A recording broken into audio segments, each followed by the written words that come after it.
దక్షిణ భారతదేశ మహాకుంభమేళాగా పేరుగాంచినటువంటి గిరిజనుల కుంభమేళాకైతే మనం రావడం జరిగింది. మేడారం సమ్మక్క సారక్క జాతరకైతే మనం వచ్చినాం. సో ఇక్కడ కొంతమంది శివశక్తులు అయితే ఉన్నారు, వారితో మాట్లాడదాము. ఎట్లా ఉన్నాయండి ఇక్కడ ఏర్పాట్లు ఎట్లా ఉన్నాయి? ఎప్పుడు వచ్చారు మీరు? ముందుగా మీడియా మిత్ర సార్లకు నమస్కారము. అదే విధంగా మన రాష్ట్ర ముఖ్యమంత్రి ఏమ్ల రేవంత్ రెడ్డి సార్కి నమస్కారము. ఒకప్పుడున్న ప్రభుత్వంలో మాకొచ్చేసి ఎక్కడ చూసినా బాత్రూములు ఉండేటి, వాటర్ ఉండేటి, చాలా మంచి పుష్కలం జరిగింది. ఈ సంవత్సరం వచ్చేసి ఒక వాటర్ అనేది లేదు, ఒక బాత్రూమ్ అనేది లేదు. లేడీస్ గానీ బాయ్స్ గానీ ఎంతో ఇబ్బంది పడుతున్నారు, మేము కూడా ఇబ్బంది పడుతున్నాము. ఒక వాటర్ క్యాన్ కొనుక్కోవాలి, ఒక వాటర్ క్యాన్ కొనుక్కొని తాగాలంటే 100 రూపీస్ తీసుకుంటారు. ఇది ఎక్కడ న్యాయం అండి ఈ ప్రభుత్వంలో? ఇది ఎక్కడ న్యాయం? ఇది ఎక్కడెక్కడ నుంచో వస్తారు, ముసలోళ్ళు వస్తారు, ముక్కలు వస్తారు, చిన్నోళ్ళు పెద్దలు అందరు వస్తారు. ఒక 100 రూపీస్ వాటర్ క్యాన్ తాగుతానికి వాటర్ లేవు. ఇక్కడ బాత్రూమ్ కి వెళ్తానికి అసలు మహిళలకి మీరు ఈ ప్రభుత్వంలో మహిళలకి ఏం చేశారు మీరు? ఇక్కడ బాత్రూమ్ కూడా నిర్మించడం పెద్ద అని చెప్పి చెప్తా ఉన్నారు. ఇదంతా చుట్టుపక్కల ప్రాంతంలో ఎక్కడన్నా మిమ్మల్ని తీసుకెళ్లి చూపిస్తే ఎక్కడ ఉన్నాయంటే ఓకే అండి. ఇక్కడ చుట్టుపక్కల ఏడలేవు. మహిళలు అందరూ మీతో పాటు అందరూ ఇబ్బంది పడతాం కానీ మమ్మల్ని కూడా ప్రభుత్వం గవర్నమెంట్ మమ్మల్ని కూడా మహిళతోనే గుర్తించారు. అట్లనే మేము ఎన్నో బాధలు పడుతున్నాం. ఒక్కడికి వెళ్ళి దానం చేయాలంటే వాళ్ళు గాని మహిళలు గాని మేము గాని అబ్బాయిల మంగడ గాని చేయొత్తమా? చేయలేము కదా. చిన్నోళ్ళు ఉంటారు, పెద్దోళ్ళు ఉంటారు, చేయలేము. చాలా ఇబ్బందులు అవుతున్నాయి మాకైతే. ఒక రూమ్ తీసుకోవాలంటే మినిమం మేము వచ్చి 10 రోజులు అవుతుంది. ఒక రూమ్ తీసుకోవాలంటే 20,000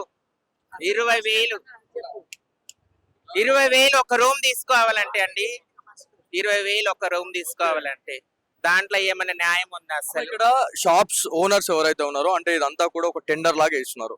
ఒక థమ్స్ అప్ బాటిల్ తీసుకోవాలన్నా ఒక 30 రూపాయలు ఎక్స్ట్రా, ఒక బియర్ బాటిల్ తీసుకోవాలన్నా కూడా 100 రూపాయలు ఎక్స్ట్రా.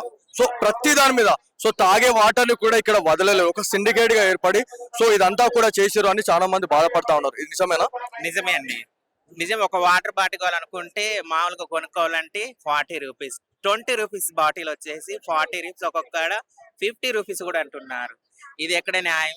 ఈ న్యాయమేనా? ఇది అసలు న్యాయం కాదు. ఇది మాకైతే నచ్చలేదు, చాలా బాధపడుతున్నాం. మెయిన్ ఏంటంటే ఈ కుంభమేళలో మహిళల కోసము ప్రత్యేకంగా బాత్రూమ్ కట్టియండి, వాళ్ళు స్నానం చేస్తానికి పైపులు ఎక్కడికక్కడ నిర్మించండి. ఆ బాత్రూమ్లు అయితే కంపల్సరీ ఉండాలండి. నేను మన కాంగ్రెస్ ప్రభుత్వాన్ని ఒకటే కోరుకుంటున్నాను. ఆ దేవస్థానం రూములు కూడా ఉండాలండి. ఆ ఉన్నోళ్ళు ఉంటారు, లేనోళ్ళు ఉంటారు. ఎక్కడో ఊరిని వదిలిపెట్టుకొని వచ్చి అందరు పిల్ల జల్ల అమ్మవారి దర్శనం కోసం, అమ్మవారి ఆశీస్సుల కోసం ఎక్కడెక్కడి నుంచో వస్తారు. కానీ వచ్చినా గానీ ఆ ఫలితం లేక వెళ్ళిపోతుంది. కానీ అంత దర్శనంలో మేము ప్రతి సంవత్సరం వచ్చేది డైరెక్ట్ గా అమ్మ సమ్మక్క తల్లి గారు గద్దకు చేరినాక మాకు డైరెక్ట్ గా వెళ్ళిపోయేది. ఈ సంవత్సరము మాకు వెళ్తానికి లేదు. బుధవారం వెళ్ళలేకపోయాము, గురువారం వెళ్ళలేకపోయాము. బోనలేదు మేము ప్రార్థనలైనా మన శివశక్తులు ఒక్కొక్కరు 3 బిందెలు, 4 బిందెలు, 5 బిందెలు, 7 బిందెలు ఎత్తుకొని వెళ్తారు. అందులో ఎంత వెయిట్ ఉంటుందో వాళ్ళ శివశక్తులకు, వాళ్ళు కూడా చాలా ప్రాబ్లం పడుతున్నారు. అదే విధంగా బంగారం ముద్దలు, ఒక ముద్ద వచ్చేసి 20 కిలోలు, 21 కిలో అలా ఉంటుంది. ఆ ముద్దలు పట్టుకొని కూడా చాలా ఇబ్బందులు పడతారు. మాకైతే కొంచెం చాలా ఇబ్బందికరంగా అనిపించింది. ఇక్కడ Telangana state government, Congress government ఇలా సీతక్క కూడా ఇక్కడ దగ్గర నుండి పర్యవేక్షించారు. సో మంచి ఏర్పాట్లు చేశామని వాళ్ళు చెప్పుకుంటా ఉన్నారు. ఇక్కడ చూస్తేనేమో మీరు ఒక్కరే కాదు, మేము ఎంతో మందితో మాట్లాడినా కూడా వాళ్ళు అదే మాట్లాడుతూ ఉన్నారు. కనీసం బాత్రూమ్లు లేవు, బాత్రూమ్లు ఏర్పాటు చేస్తుంటే ఇలా మహిళలు ఎవరైతే ఉన్నారో చాలా మంచిగా ఇబ్బంది పడకుండా ఉండేదని చెప్పారు. సో మేము వచ్చేసండి, మాది భద్రాద్రి కొత్తగూడెం చర్ల మాది. మేము వచ్చేసి ఆదివాసులం, మేము కోయోళ్ళం. మా కోయల కల్చర్ గురించి అయితే సీతక్క గారు అయితే చాలా చేయటం అయితే అది జరిగింది. చాలా మాకు మంచిగా అనిపించింది. మా ఆదివాసీ కల్చర్ ఏదైతే ఉందో అటుగా మా వాటి గురించి ఆమె చూపించడం అయితే జరిగింది. కానీ మేము ఇప్పుడు కోరుకునేది ఏంటంటే మెయిన్ గా మహిళలకు కానీ ట్రాన్స్జెండర్లకు కానీ మెయిన్ గా బాత్రూమ్లు కావాలి, వాటర్ కావాలి.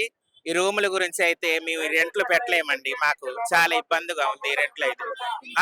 మెయిన్ గా బోర్లు కావాలి, బాత్రూమ్స్ కావాలి. ఇదే మన కాంగ్రెస్ ప్రభుత్వంలో ఏమ్ల రేవంత్ రెడ్డి గారు సార్ కోరుకుంటున్నాను.